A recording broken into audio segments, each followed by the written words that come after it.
কি রান্না করতে ইচ্ছা করছে না, কিন্তু খিদে পেয়েছে, সময়ও কম? তাহলে 2 মিনিটে বানিয়ে ফেলো এমন একটা ডিশ, যেটা খেলে পেটও ভরবে আর খাটনিও হবে না। কেমনভাবে বানিয়েছি চলো দেখে নিই। একটি পাত্রে 2টো ডিম ফাটিয়ে নেব।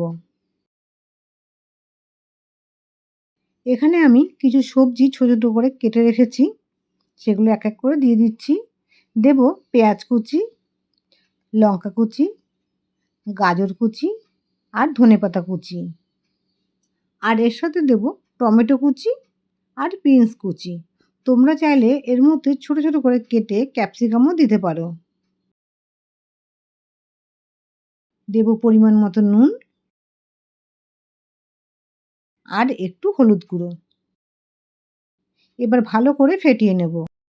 কেউ যদি চাও লঙ্কা কুচির পরিবর্তে গোলমরিচের গুঁড়ো দিতে পারো।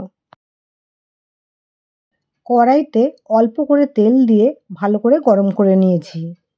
এখন এই ডিমের গোলা ঢেলে দেব। এটা চামচ দিয়েই ছড়িয়ে দিতে হবে, যেহেতু এর মধ্যে অনেক সবজি আছে। ডিমের মধ্যে যেহেতু সবজি আছে, তাই ঢাকনা দিয়ে গ্যাসের ফ্লেম লোতে করে কিন্তু এই রান্নাটা করতে হবে, যাতে সবজিগুলো ভালো মতো সেদ্ধ হয়। কিছুক্ষণ পর আমি উল্টে দেব।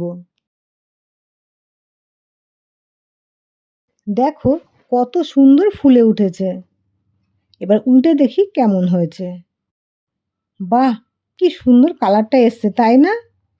এবার এই পিঠটাও কিন্তু আমরা ভালো করে ভেজে নেব।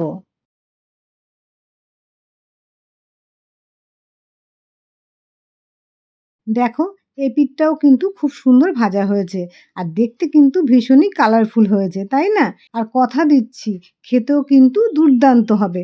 তোমরা একবার কিন্তু ট্রাই করে দেখো।